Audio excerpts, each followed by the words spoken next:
Bonsoir à tous, bienvenue dans ce live Préto consacré au marché de l'immobilier. Je vous prie de nous excuser pour ces quelques minutes de retard. Pour commencer, vérifions que tout va bien côté technique. Pouvez-vous me confirmer que vous m'entendez bien et que vous me voyez bien en mettant un petit message sur le chat, s'il vous plaît? Super. Génial, je suis ravi de vous avoir tous avec nous ce soir. Avant de démarrer la présentation, je voulais vous dire que l'équipe est avec moi pour traiter toutes vos questions. On en a reçu beaucoup en préparation de ce webinaire. Comme le dit Baptiste, vous pouvez poser vos questions dans le volet questions, c'est bien fait, qui se trouve à droite de votre écran. Si vous avez d'autres remarques, n'hésitez pas à utiliser le module chat. La présentation va se faire de la manière suivante. Je vais commencer par vous présenter quelques pages qu'on a préparées qui vont revenir sur le bilan de l'année et qui vont vous donner des éléments de conseil sur l'année qui vient. Et ensuite, je prendrai avec plaisir toutes vos questions et je discuterai avec vous de ce que vous voulez, puisque c'est vous qui mènerez la discussion. Sans plus attendre, je démarre. Avant de rentrer dans le fond du marché de l'immobilier, je vais prendre quelques secondes pour vous présenter Préto et pour que vous compreniez qui on est et pourquoi nous sommes légitimes pour vous donner des conseils sur le marché de l'immobilier. Préto, assez simplement, c'est un courtier immobilier qui veut rendre beaucoup plus simple et transparent l'achat immobilier. On a construit tout un parcours d'acquisition pour vous aider à réfléchir à votre financement immobilier complètement à distance et de manière transparente. Alors, si vous êtes ici, vous l'avez sans doute déjà testé, sinon je vous invite vraiment à le faire. Vous pouvez, sur notre site preto.fr, de manière complètement libre, gratuite et transparente, vous faire une idée très précise de votre budget immobilier, de la faisabilité de votre projet et du taux auquel vous pouvez emprunter. Ce que vous ne savez peut-être pas, c'est que nous avons aussi une équipe d'une cinquantaine d'experts en crédit, qui sont souvent des courtiers ou des banquiers expérimentés, qui sont là pour vous accompagner dans votre projet. Si vous ne l'avez pas déjà fait, je vous incite vraiment à vous inscrire et à prendre rendez-vous dans l'agenda de l'expert qui vous est attribué. Son rôle, ce sera de vous aider à réfléchir à votre projet et, le moment venu, de constituer votre dossier de crédit immobilier et de négocier pour vous avec les banques. Notre métier, c'est vraiment de vous simplifier l'achat immobilier et de vous apporter le meilleur crédit et le meilleur taux possible. La conséquence de ce métier, c'est qu'on a à peu près 60 000 personnes qui chaque mois viennent faire une simulation sur les simulateurs de Préto. Donc, on a une très bonne vision de ce qui se passe sur le marché. Et bien sûr, on est en contact au quotidien avec les banques et on observe avec attention la réglementation, ce qui nous permet de vous donner les conseils que je vais vous décrire ce soir. Revenons maintenant sur l'année 2020, qui, comme vous le savez, a été extrêmement mouvementée pour tout le monde, mais sur le crédit en particulier. On va commencer par les côtés positifs et par les bonnes nouvelles. Sur le front des taux immobiliers, on était déjà au début de l'année sur des records de taux, puisqu'on était en janvier de l'année 2020 à un taux moyen observé par Crédit Logement de 1,13%. C'était le record historique de taux bas de toute l'histoire du crédit immobilier. Évidemment, c'est une très bonne nouvelle pour les emprunteurs. Ce qu'on a observé dans le courant de l'année avec la crise sanitaire qu'on a connue, c'est que les taux ont légèrement augmenté à partir du mois d'avril, quand les banques ont commencé à répercuter dans les barèmes la situation sanitaire mondiale. Les taux sont néanmoins restés à des niveaux qui étaient très raisonnables tout au long de l'année. Et la bonne nouvelle, c'est qu'on a observé sur la fin de l'année 2020 qu'on était de nouveau sur des niveaux de taux historiquement bas et peut-être qu'on est parti pour enfoncer les records dans les mois qui viennent. La moins bonne nouvelle de l'année 2020, elle a été plutôt du côté des conditions d'octroi des banques. La première grande nouvelle de l'année, ça a été les recommandations du Haut Conseil de la stabilité financière. Donc, c'est le gouvernement qui s'est exprimé au travers de la Banque de France et de cet organe pour dire aux banques, attention, vous êtes en train de potentiellement trop prêter et on vous met des limites sur ce que vous pouvez désormais faire pour limiter la production de crédit immobilier. Ces limites étaient assez sévères. Le HCSF a imposé aux banques de limiter votre taux d'endettement maximum à 33%, un tiers de vos revenus pour toutes vos mensualités de crédit. Il a aussi mis un maximum à la durée d'emprunt et il a fixé ce maximum à 25 ans. Et point un petit peu plus technique, mais qui est important pour les investisseurs locatifs parmi vous, il a limité fortement le recours à l'endettement différentiel. Ça, c'est le premier élément qui, en fait, avant la crise, déjà avait mis un gros verrou sur le marché de l'immobilier et sur notre capacité à vous proposer à vous proposer des crédits de toutes sortes. En parallèle, bien sûr, la banque est arrivée, la crise sanitaire est arrivée, excusez-moi. Le premier impact de ça a été à partir du mois de mars et pendant tout le deuxième trimestre, une limitation opérationnelle très forte de la capacité des banques à prêter. Tout simplement, les banques n'étaient pas équipées pour travailler à distance et on n'avait plus d'interlocuteurs dans les banques pour assurer les financements. Donc on a eu, pendant tout le deuxième trimestre de l'année, à peu près des capacités de prêter des banques réduites de moitié. Évidemment, ça a impacté votre capacité à faire vos projets immobiliers. Et à partir de du milieu de l'année 2020, les banques se sont organisées et donc ont réussi à apprendre à travailler à distance. Mais une nouvelle mécanique est arrivée qui a été une mécanique de plus grande prudence de la part des banques, pour le coup en prenant en compte la nouvelle situation économique, et elles se sont adaptées en particulier pour certains secteurs d'activité. Elles se sont mises à avoir plus de prudence, notamment pour les gens qui travaillent dans l'événementiel, dans le tourisme, dans l'aéronautique. Elles se sont montrées plus exigeantes sur vos revenus pour vous accorder des crédits. Je vais rentrer un tout petit peu dans le détail de manière chiffrée sur l'impact de ce durcissement pour vous qui essayez d'emprunter. Alors chez Préto, pour faire ça, on calcule un indice qu'on appelle l'indice de finançabilité. C'est un terme un petit peu barbare, mais qui cherche à évaluer de manière quantitative si vous pouvez plus ou moins emprunter qu'avant. Pour calculer cet indice, ce qu'on fait, c'est tout simple. On prend 100 personnes représentatives qui viennent sur notre site et qui font une simulation de crédit, et on compte combien sont finançables une fois qu'on a toutes leurs informations. Cet indice, on le voit évoluer et du coup, il reflète la politique des banques selon qu'elles se durcissent ou au contraire qu'elles s'assouplissent. Et ce qu'on a observé, c'est qu'au cours de l'année 2020, cet indice de finançabilité a diminué de 5 points. C'est-à-dire que 5 personnes sur 100 qui étaient finançables au début de l'année ne l'étaient plus à la fin de l'année. Bien sûr, c'est énorme. Quand on regarde un petit peu dans le détail, on se rend compte que ce ne sont pas les résidences principales qui ont été les plus affectées. Les banquiers savent que quand vous achetez votre résidence principale, vous êtes en train de constituer votre patrimoine et votre capacité de remboursement est la plus sûre de tous les types d'investissements immobiliers. En revanche, pour les résidences secondaires et pour les investissements locatifs, les limites au taux d'endettement et aux durées d'emprunt que les banques ont fixées ont fortement limité la finançabilité des projets que nous voyions.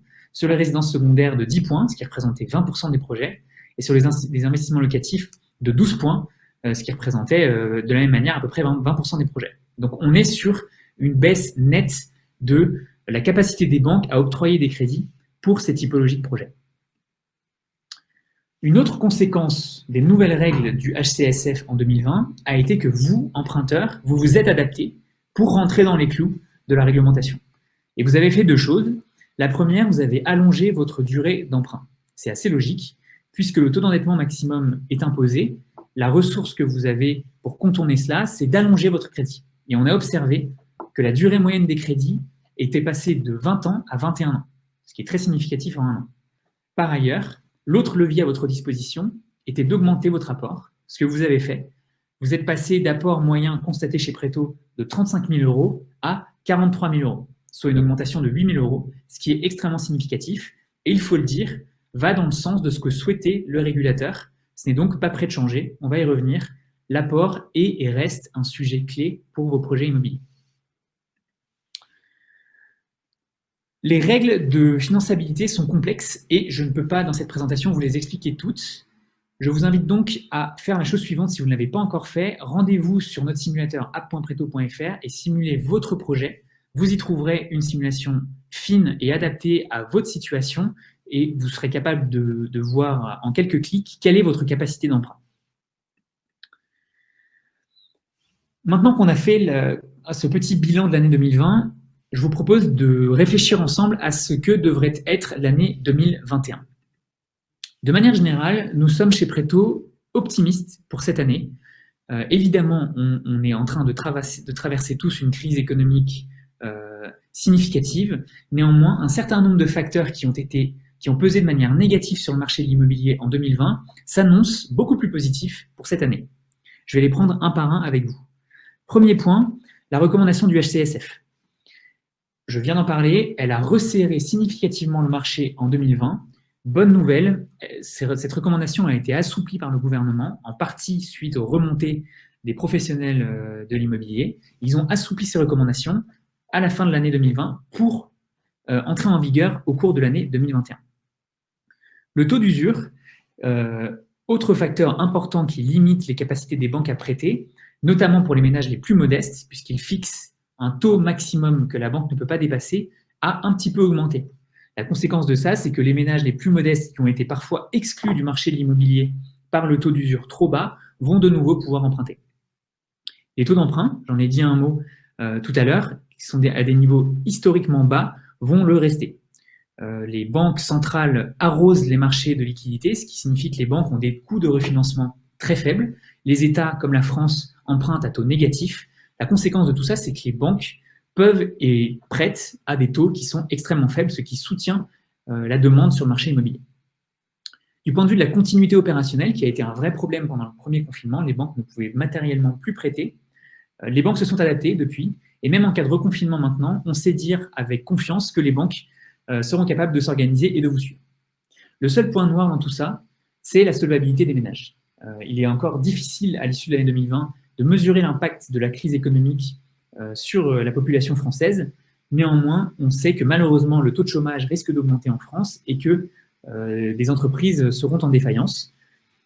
Évidemment, ça n'impacte pas tous les dossiers de manière identique. C'est à vous de vous poser la question, éventuellement avec votre expert Préto, de l'impact de la plus grande prudence que vont avoir les banques sur certains secteurs d'activité. Je vais entrer un tout petit peu dans le détail de l'impact de l'assouplissement des contraintes du HCSF. Premièrement, le HCSF, qui initialement avait fixé à 33% la limite maximum au taux d'endettement, a remonté cette limite à 35%. Je vais vous faire juste après un petit calcul sur ce que ça signifie pour vos projets. Par ailleurs, le HCSF avait accordé une marge de tolérance de 15% des crédits sur lesquels les banques pouvaient dépasser ce taux de 33%. Cette marge de tolérance a été montée à 20% des crédits, donc un crédit sur 5, c'est significatif. Néanmoins, point important, cette limite est devenue une limite contraignante que les banques ne pourront plus dépasser sans enfreindre la réglementation.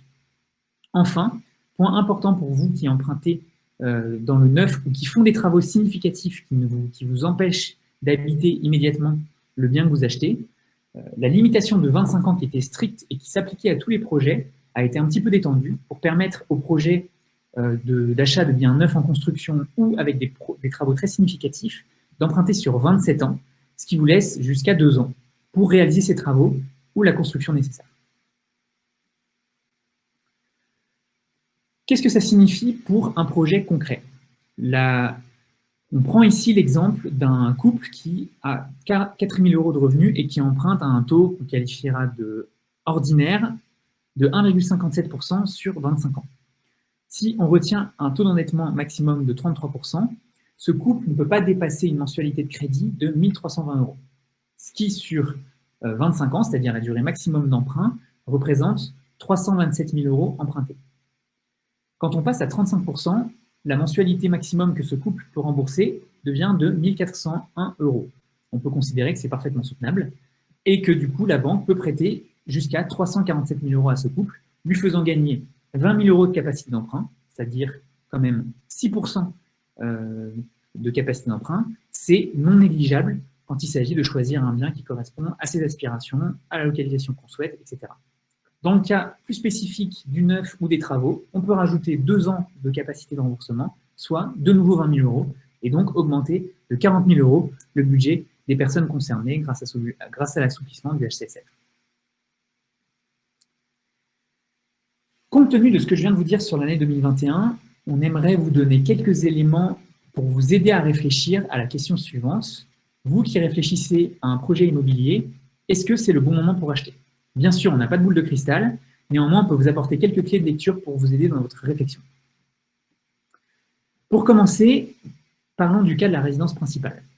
Chez Préto, nous sommes convaincus que quand vous achetez votre résidence principale, vous devez le faire pour le long terme.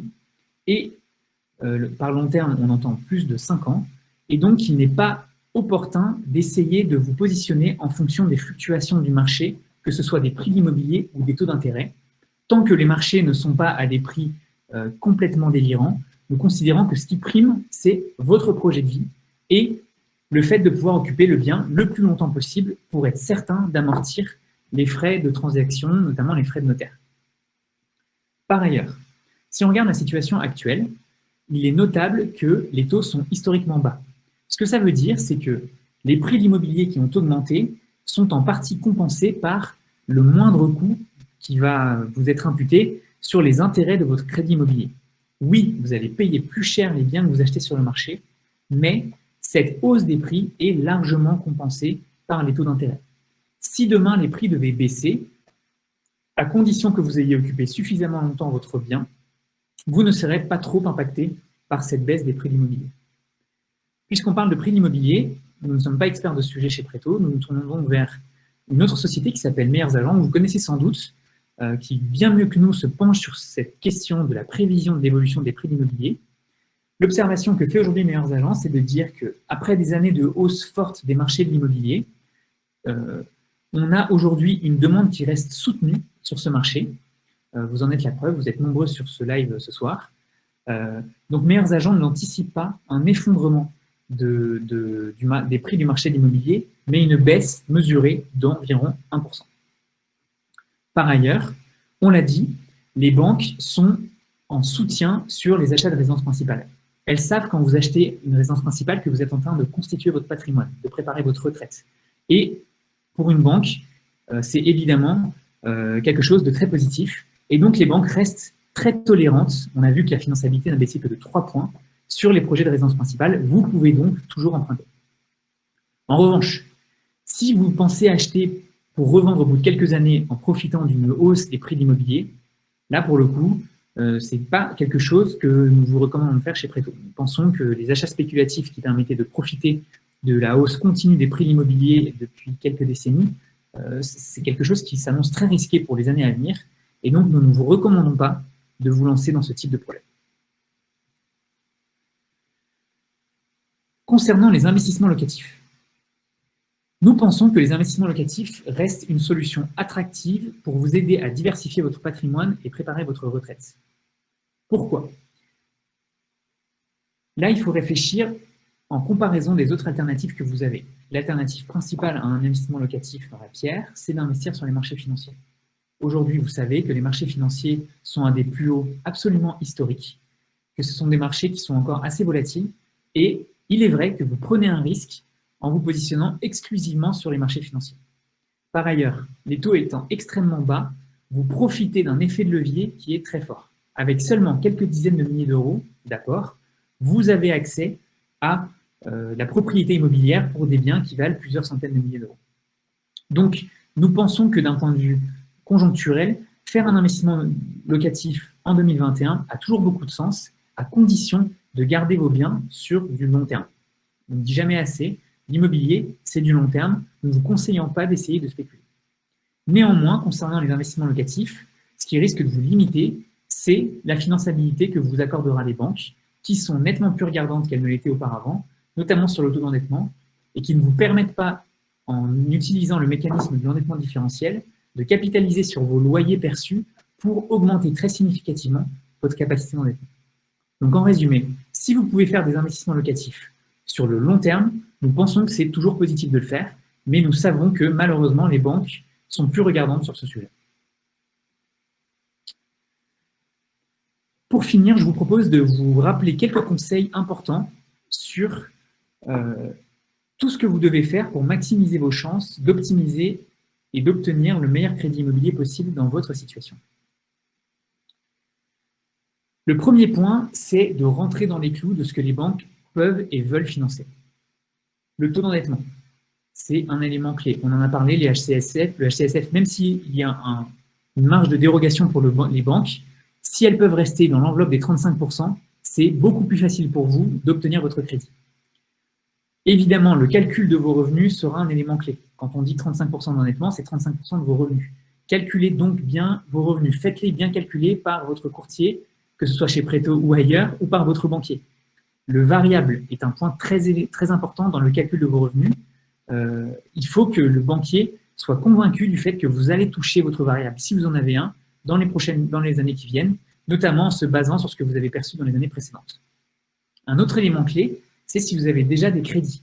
sachez que les crédits en cours que vous avez limitent fortement votre taux d'endettement puisqu'ils sont pris en compte dans ce taux d'endettement. Vous avez des solutions. Si ces crédits sont presque complètement remboursés, c'est peut-être une bonne stratégie de réduire votre apport pour rembourser ces crédits et donc réduire votre taux d'endettement. Une autre possibilité, qui est un petit peu plus technique et sur laquelle je vous invite à consulter votre expert Préto, c'est de faire un lissage de vos crédits, c'est-à-dire de conserver certains de vos crédits et sur le nouveau crédit immobilier auquel vous souscrivez, de réduire la mensualité pendant la première période, pendant laquelle vous continuez à rembourser vos anciens crédits, pour augmenter la mensualité pendant la deuxième période de votre crédit. Si vous êtes concerné et que mon explication n'était pas claire, je vous invite vraiment à prendre rendez-vous avec un expert Préto qui vous fera un conseil adapté à votre situation. Dernière possibilité, si vous êtes dans une situation où vous avez une augmentation de revenus qui est absolument certaine, par exemple, si vous êtes fonctionnaire et que vous êtes dans des grilles qui sont réglementaires et publiques, ou si vous êtes interne en médecine, vous faites partie des personnes chanceuses qui savent avec certitude que leurs revenus vont augmenter. Les banques peuvent prendre en compte cette augmentation des revenus et construire des crédits adaptés à cette situation en faisant augmenter la mensualité de votre prêt dans le temps. Deuxième élément sur lequel vous pouvez et devez travailler pour maximiser vos chances d'avoir un crédit, c'est l'apport. Il est très souhaitable d'avoir un apport qui couvre les frais de votre projet, c'est-à-dire les frais de notaire et les frais annexes, comme par exemple les frais de garantie.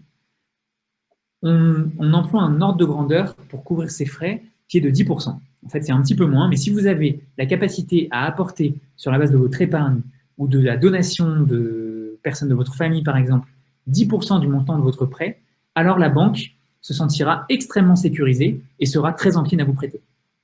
Sachez que quand vous avez 10% d'apport, vous avez souvent accès à des taux d'intérêt qui sont plus bas, et c'est encore plus vrai si vous dépassez 20% d'apport. Ça vous permet d'entrer dans des grilles où les banques sont particulièrement intéressées pour vous prêter et donc sont prêtes à vous faire des taux un peu plus faibles. Deuxième conseil, une fois qu'on a son projet et qu'on l'a optimisé de son mieux, il faut savoir bien le vendre et bien se vendre à son banquier. Le premier point, c'est de démontrer qu'on gère bien son argent et qu'on est très stable financièrement. La première chose à faire pour ça, c'est de très bien gérer vos comptes. Il ne faut surtout pas que vous passiez à découvert dans les 3 mois qui précèdent votre demande de prêt. Ça va se voir sur vos relevés de compte et les banquiers n'aiment pas du tout ça. Si vous avez un grand nombre de crédits conso, sachez que ça ne plaide pas en votre faveur. Essayez de rembourser vos crédits à la consommation si vous en avez. Vous renverrez une meilleure image à votre banquier.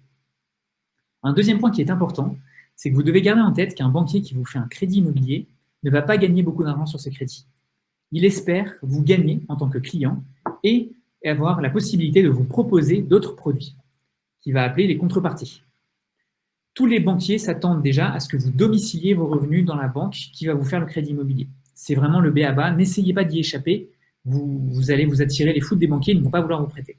Donc au-delà de cette base de domicilier vos revenus, posez-vous la question avec votre courtier ou avec votre banquier des produits financiers auxquels vous pouvez souscrire dans la banque pour que votre dossier soit traité avec un œil aussi favorable que possible. Mettez votre épargne dans cette banque. Souscrivez à des produits d'assurance, par exemple l'assurance habitation, c'est le plus facile. Et vous avez peut-être d'autres produits d'assurance que vous pouvez prendre avec la banque. Si vous avez des comptes professionnels, parce que vous êtes une profession libérale, sachez que ce sera extrêmement bien vu par la banque si vous proposez de lui apporter ses comptes en échange d'un bon taux sur votre crédit immobilier. Et enfin, pour finir, présentez bien votre projet. Expliquez-le. Faites connaissance avec vos interlocuteurs, courtiers ou banquiers, et expliquez la cohérence de votre projet d'ensemble. Sur ces différents sujets, vous n'êtes pas expert du crédit immobilier, c'est normal. Sachez qu'un expert comme un expert Préto a vocation à présenter votre dossier le mieux possible et à être votre avocat auprès du banquier. N'hésitez pas à vous tourner vers un expert Préto pour expliquer votre situation et lui demander de vous la présenter le mieux possible auprès de ses interlocuteurs banquiers. Par ailleurs, je voudrais attirer votre attention sur une offre que nous vous proposons, qui est l'attestation Préto, qui est un élément très important si vous êtes en ce moment en train de rechercher un bien, notamment en zone tendue. En zone tendue comme en région parisienne ou en région lyonnaise, par exemple, nous savons que les biens restent très peu de temps sur le marché et que les vendeurs choisissent l'acheteur qui présente les garanties les plus solides en termes de financement. Nous vous proposons gratuitement un document que nous appelons l'attestation Préto, que nous vous remettons après étude de votre projet et des documents justificatifs. Donc c'est un document qui a de la valeur. Et ce document atteste de votre capacité à financer le projet que vous nous aurez soumis. Sachez que nous sommes ravis d'échanger avec vos vendeurs et vos agents immobiliers si c'est nécessaire pour défendre votre projet. Nous sommes vos avocats auprès des banques, mais nous le sommes aussi auprès des vendeurs. Voilà, j'ai fait un panorama rapide du marché en 2020, de ce que nous imaginons voir en 2021, et j'en ai profité pour vous donner quelques conseils sur vos projets et sur le meilleur moyen pour vous d'obtenir le meilleur crédit immobilier possible. J'espère que j'ai déjà pu répondre à un certain nombre de vos questions. Et à partir de maintenant, je vais descendre les différentes questions que vous nous avez posées. N'hésitez pas à en rajouter et à rebondir si mes explications ne sont pas claires.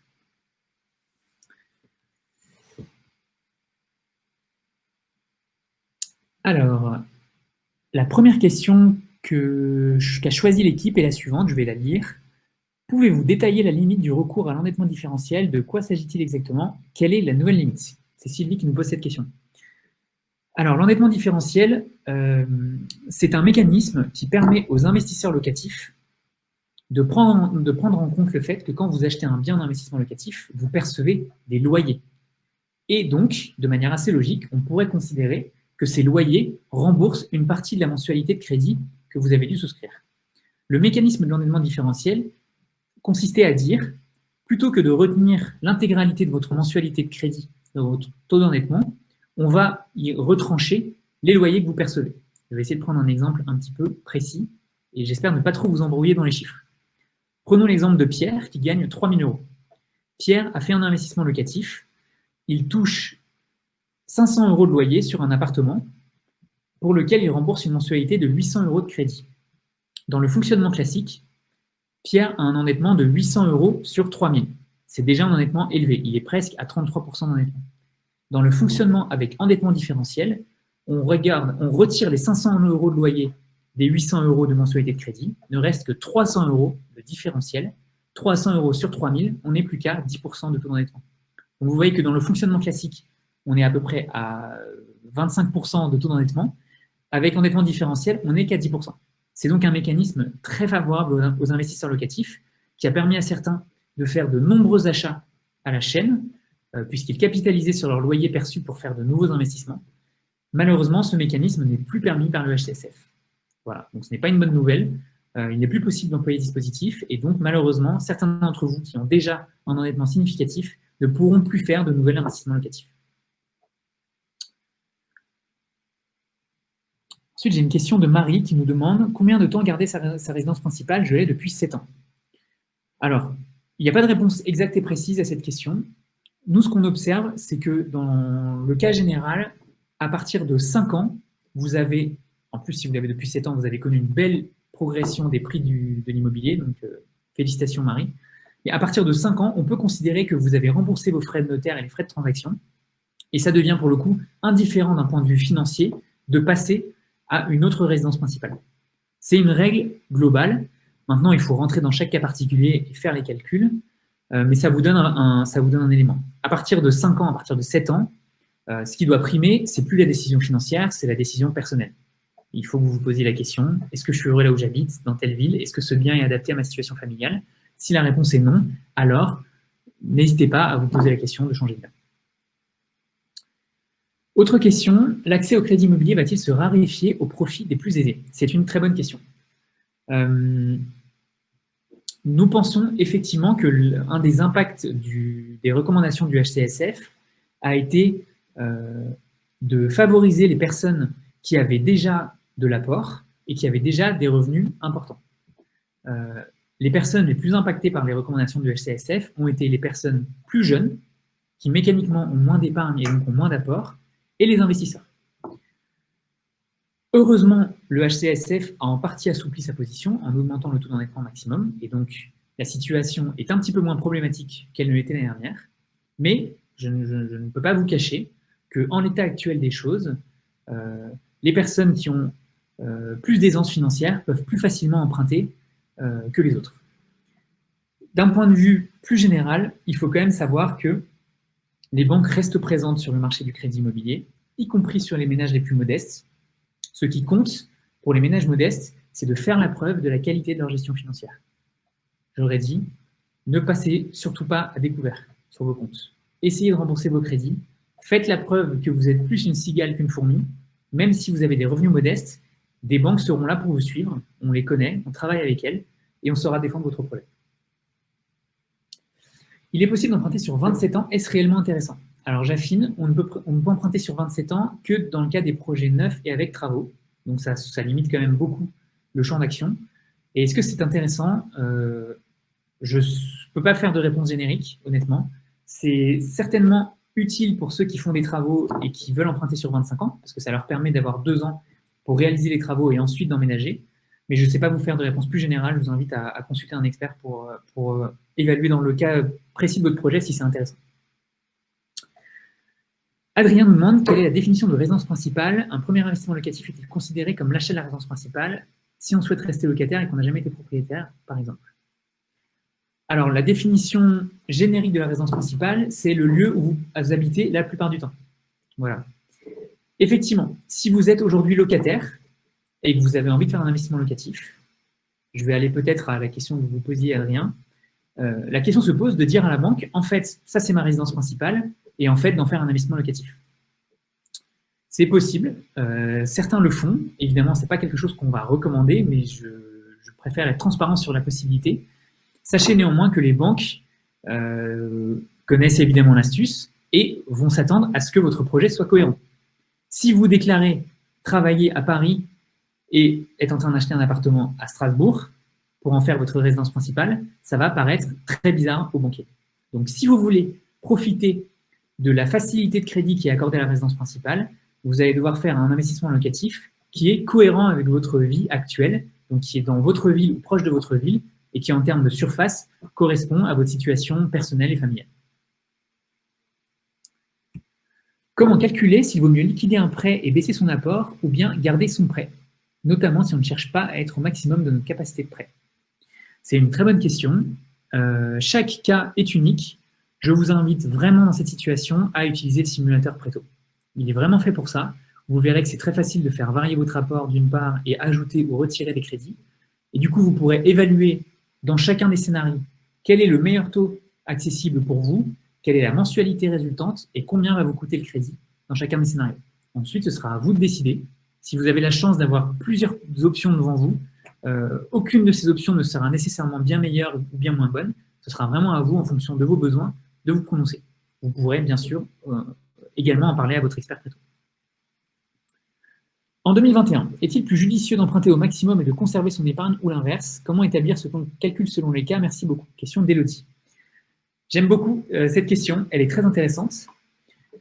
Pour vous donner des éléments de réponse, je vous invite à comparer d'une part les taux d'intérêt sur les crédits immobiliers et d'autre part le rendement que vous pouvez espérer avoir sur votre épargne. Le taux d'intérêt, c'est assez simple, on est sur des taux moyens de l'ordre de 1,2% en fonction des durées. C'est un taux qui est fixe, il ne va pas évoluer dans le temps. Comparons ce taux aux solutions d'épargne que vous avez aujourd'hui. Pour prendre les plus connus comme le livret A ou le fonds euro en assurance vie, on est à 0,5% d'intérêt sur le livret A, on est à maintenant à peu près moins d'1% sur les rendements des fonds euros en assurance vie. Ce que ça signifie, c'est que le taux d'intérêt du crédit immobilier est plus élevé que ces solutions d'épargne qui sont des solutions d'épargne très sécurisées. Donc, si vous voulez placer votre épargne sur des fonds intégralement sécurisés, mieux vaut mettre plus d'apports et emprunter moins.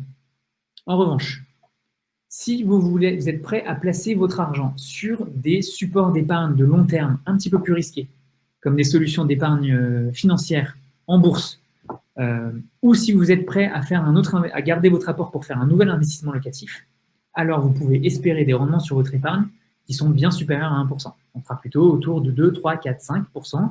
Dans le cas des actions, si on regarde le long terme, le rendement moyen des actions dans les pays occidentaux depuis des décennies est de l'ordre de 8%. Si vous êtes donc prêt à prendre ces risques et à placer votre épargne sur le long terme, alors ça a beaucoup de sens d'emprunter plus d'argent sur votre crédit immobilier pour garder de l'apport et cet apport, le placer. J'insiste, ça ne sera rentable que si vous acceptez de prendre des risques et de placer votre argent sur des supports sur lesquels vous aurez pris le temps de vous renseigner et donc de prendre le temps de bien comprendre comment placer votre argent. Le taux et la durée d'endettement maximum autorisés vont être rallongés. Comment l'interprétez-vous? Est-ce positif ou négatif pour les acheteurs? C'est Mathieu qui nous pose cette question. Alors, À nouveau, la durée d'endettement maximum n'est allongée de 2 ans que pour les projets qui sont dans le neuf ou avec des travaux, donc ce n'est pas significatif. Par contre, c'est peut-être à ça que vous faites référence, Mathieu, la réaction de la plupart des emprunteurs au taux d'endettement maximum fixé par le HCSF a été effectivement en pratique d'allonger la durée de leur prêt, de à peu près 1 an, comme on l'a vu. Comment l'interprétez-vous? Eh bien, on n'est pas là pour faire des jugements. Ce que ça signifie, c'est que la plupart des gens qui ont dû augmenter leur prêt ont été obligés de le faire en augmentant du coup le coût de leur crédit, parce que quand vous empruntez sur une durée plus longue, ça vous coûte plus cher et vous êtes obligé d'avoir des taux d'intérêt qui sont un peu plus élevés. Malheureusement, pour beaucoup de gens, ils auraient été prêts et ravis d'emprunter sur des durées plus courtes. C'est vraiment la réglementation qui l'empêchait. Ça, je pense qu'on peut le regretter. En tant que professionnel du secteur, on pense que courtiers et banquiers sont capables de juger de la capacité de remboursement de quelqu'un. Donc voilà, ce n'est pas quelque chose qu'on trouve très souhaitable. Par ailleurs, d'un point de vue macro-prudentiel, et si on essaye d'évaluer la stabilité financière du système, on pense que ça n'a pas d'impact majeur qu'il faut avoir en tête. À quelle date l'assouplissement des conditions d'emprunt seront effectives? Question de Bruno. Alors, elles sont devenues effectives en théorie le jour de la publication par le HCSF, donc mi-décembre 2020. En pratique, les banques sont encore en train de s'emparer de cette recommandation pour l'appliquer dans les réseaux. Donc, elles commencent à l'être effectives dans certaines banques. Dans d'autres, elles nous communiquent qu'elles sont encore en train de communiquer sur le sujet en interne. Et donc, ça peut prendre encore quelques jours, maximum quelques semaines. On pense que, au pire, fin janvier, toutes les banques seront sur les nouvelles recommandations du HCSF. Pensez-vous que cette baisse de finançabilité se traduira par une baisse de pouvoir d'achat immobilier, avantage aux vendeurs, ou plutôt vers une baisse des prix, avantage aux acheteurs? En réalité, si on a une baisse de finançabilité, je ne sais pas dire si ça induit un avantage aux vendeurs, parce qu'ils ne pourront pas vendre aussi cher qu'ils l'auraient voulu. Honnêtement, l'effet, il est assez mécanique. Si les gens peuvent moins bien emprunter, alors l'impact sur le marché de l'immobilier est plutôt négatif. Néanmoins, il faut avoir une vision un petit peu segmentée du marché. Puisqu'on a dit tout à l'heure que les ménages aisés sont un peu moins impactés par les recommandations du HCSF que les ménages un petit peu plus fragiles, il est possible que le marché de l'immobilier se segmente entre zones aisées, où la hausse des prix pourrait se poursuivre en théorie, ou du moins les prix pourraient se maintenir, alors que dans les zones où la population est un petit peu moins aisée, on peut imaginer que les prix de l'immobilier soient un peu plus impactés à la baisse par la baisse de finançabilité en crédit immobilier. Pour les jeunes actifs souhaitant acquérir leur première résidence principale mais ayant peu d'apport, pensez-vous que les conditions des 10% d'apport sera assouplies en 2021? Question de Mélissa, très bonne question, sur laquelle on n'a pas encore une visibilité totale sur ce qui se passera sur le marché. Ce qui est vrai, c'est que déjà aujourd'hui, déjà il y a un point de fond qui est très important, c'est que le taux d'apport minimum ne fait pas partie des recommandations du HCSF. Ce sont les banques qui se sont imposées elles-mêmes cette limite sur l'apport. Et c'est plutôt la crainte des banques de devoir, en cas de défaut, revendre le bien. Et dans cette situation, il faut savoir que la banque ne récupère pas les frais de notaire et donc elle est perdante. Ça, c'est la raison pour laquelle les banques exigent 10% d'apport. Cela étant dit, pour les jeunes ménages qui donc ont une très bonne raison de ne pas avoir encore d'épargne et qui sont capables de démontrer sur des durées longues qu'elles ont néanmoins déjà épargné et donc qu'elles ont fait preuve d'une très grande rigueur financière, il est possible d'emprunter sans apport. C'est difficile, mais c'est possible. Et je préfère vous dire que malheureusement, dans cette situation, vous n'avez pas accès aux meilleurs taux d'intérêt. C'est une mauvaise nouvelle, mais c'est malheureusement la réalité du marché aujourd'hui. Quelles sont les alternatives aux banques traditionnelles pour un emprunt pour des chefs d'entreprise n'ayant pas 3 ans de bilan? Alors, vous proposez ici la question comme étant en alternative aux banques traditionnelles. Ça pourrait vouloir dire banque en ligne. En fait, il faut savoir que les banques en ligne sont beaucoup plus frileuses pour les dossiers avec des spécificités comme celle-là. Et donc, ma recommandation, ce serait d'aller voir des banques traditionnelles parce que c'est elles qui pourront vous accompagner. Il est vrai que pour un chef d'entreprise qui n'a pas 3 ans de bilan, c'est difficile d'emprunter et de faire un crédit immobilier. Dans un cas comme celui-là, je vous invite vivement à contacter un courtier. Je vous invite évidemment vivement à contacter Preto. Vous êtes dans une situation qui nécessite une analyse spécifique. Il va falloir qu'on analyse vos bilans, enfin les bilans de votre entreprise, et qu'on démontre la solidité financière de votre activité. Et ensuite, il faut qu'on aille voir les bons interlocuteurs dans les banques qui sont intéressés par cette typologie de projet. Malheureusement, si vous rentrez dans une agence bancaire au hasard, vous avez de bonnes chances de tomber sur un conseiller bancaire qui n'est pas formé pour traiter ce type de projet complexe. Il faut aller voir un expert qui saura vous orienter vers un banquier qui est à la recherche de ce type de projet. Les auto-entrepreneurs peuvent-ils emprunter en 2021? Les conditions ne sont-elles pas ultra défavorables pour ces auto-entrepreneurs? Alors, ça rejoint vraiment la question d'avance sur les chefs d'entreprise. Oui, vous pouvez emprunter en 2021, mais c'est très préférable d'avoir de l'historique sur votre activité. Voilà. Donc, si vous n'avez pas 3 bilans, il est préférable d'en avoir 2, et il faut que ces bilans démontrent autant que possible une stabilité de votre activité. Malheureusement, il n'y a pas de solution magique pour les auto-entrepreneurs. Sachez que nous y travaillons chez Preto, mais que nous n'avons pas encore de solution. Il faut démontrer une activité stable avec de l'antécédent. Voilà. Est-ce possible pour quelqu'un de non propriétaire, donc quelqu'un de locataire, de faire un investissement locatif? Oui, c'est possible, Margot, pour répondre à votre question.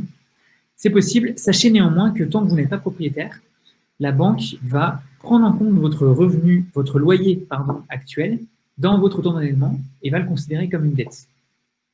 Donc, si on prend l'exemple de Pierre qui gagne 3 000 euros, si Pierre a un loyer de 900 euros, ces 900 euros seront considérés comme une dette qu'il est en train de rembourser et donc sa capacité d'emprunt ne sera que de quelques centaines d'euros.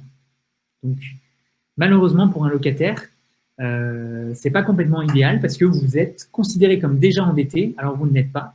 Pourquoi? Parce que la banque considère que c'est une dépense incompressible, vous êtes obligé de payer votre loyer et donc potentiellement vous aurez envie un jour d'acheter une résidence principale.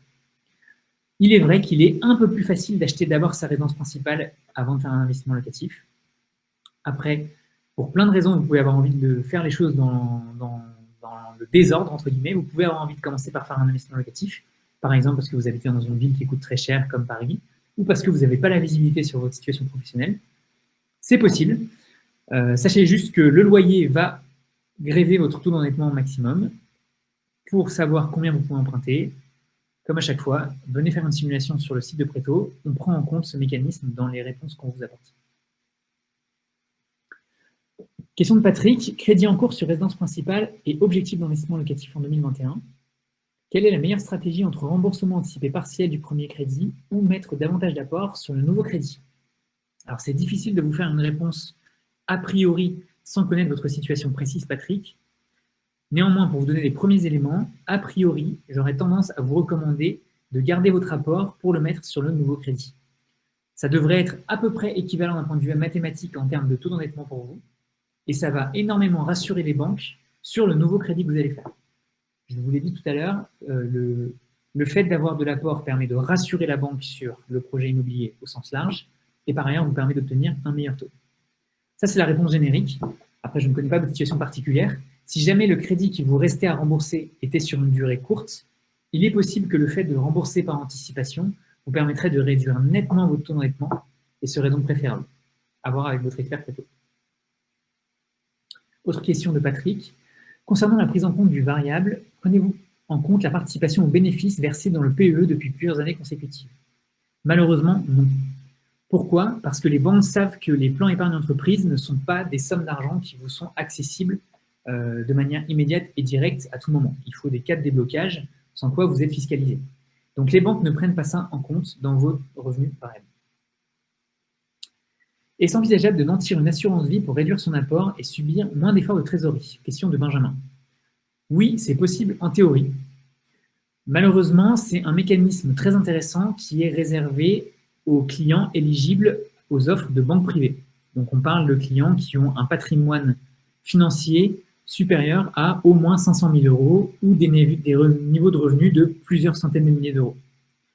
Malheureusement, pour le commun des mortels, cette opération un peu complexe pour le banquier n'est pas courante et n'est pas généralement pratiquée par les banques pour vos financements immobiliers.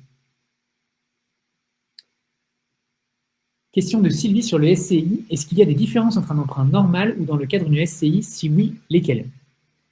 Alors, il y a plusieurs types de SCI. Les SCI, entre guillemets, simples, qu'on va considérer comme étant à l'impôt sur le revenu, ce sont des SCI qui vont généralement être constitués pour acheter avec, par exemple, des membres de votre famille. Et les SCI à l'IS, où là, on est un peu plus sur des situations complexes et qui sont du coup assimilés par les banques à des emprunts professionnels.